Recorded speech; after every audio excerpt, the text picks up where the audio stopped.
السلام عليكم ورحمة الله وبركاته أصدقائي الأعزاء في كل مكان، أهلا بكم.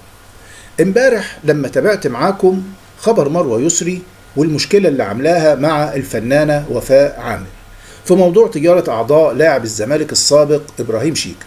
قلت لكم في فيديو امبارح ما يصحش إن أي حد يستخدم اسم شخصية كبيرة زي الرئيس الراحل محمد حسني مبارك من غير ما حد يوقفه ويقول له ما يصحش اللي انت بتعمله ده. والنهاردة أنا جايب لكم في الفيديو ده رد فعل الأستاذ علاء مبارك على مروة يسري الشهيرة ببنت مبارك واستغلالها لاسم الرئيس الراحل محمد حسني مبارك. وقبل ما أقول لكم على رد الأستاذ علاء، تعالوا أقول لكم الأول على الرسالة النارية اللي بعتتها أرملة إبراهيم شيكا لمروة يسري. الرسالة كانت على الانستجرام. أرملة إبراهيم شيكا قالت فيها إيه لمروة؟ قالت: لا حسبي الله ونعم الوكيل، لا سامحك الله ولا عفى عنك، خصمتك ليوم الدين، الحمد لله ان احنا في دولة القانون. دي كانت الرسالة بتاعت أرملة إبراهيم شيكا لمروة يسري. وزي ما انتم عارفين ان الفنانة وفاء عامر قدمت 4 بلاغات ضد مروة يسري اللي شهرت بيها عبر وسائل التواصل الاجتماعي، وزعمت ان الفنانة قامت بالاتجار في اعضاء إبراهيم شيكا لاعب الزمالك السابق الله يرحمه.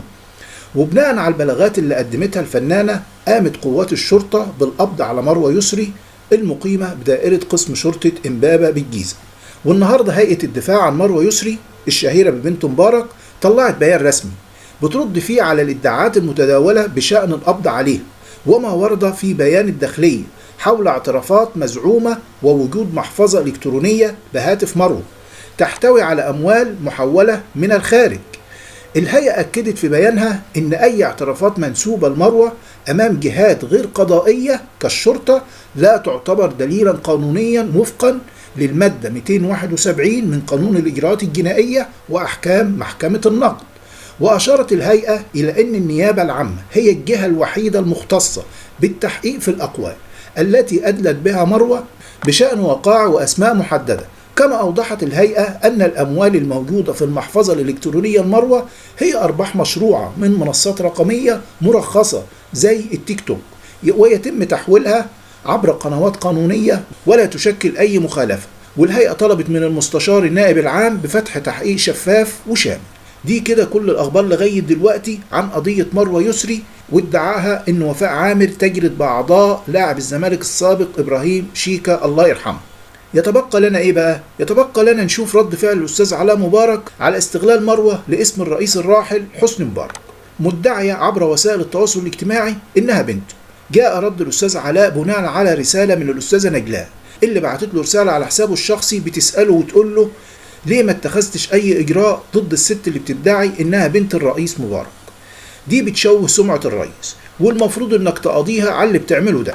فرد الاستاذ علاء عليها وقال لها: مساء الخير على حضرتك، الكلام الفارغ ده لا يستحق الرد ولا له أي أهمية، ومش كل واحد يطلع يقول كلام فارغ نديله اهتمام، وتحياتي لحضرتك وسلام.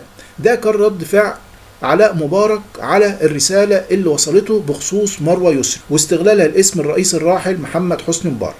وقبل ما أقول لكم سلام عايز أسألكم وأقول لكم: انتوا تتوقعوا ايه من أحداث في الحلقة الجاية في القضية بتاعت مروة يسري ووفاء عامر؟ هل تتوقعوا ان مروة ممكن تفاجئنا في النيابة بمفاجأة جديدة تصدم الجميع، ولا وفاء عامر هي اللي هتنتصر عليها وتثبت فعلا انها بريئة؟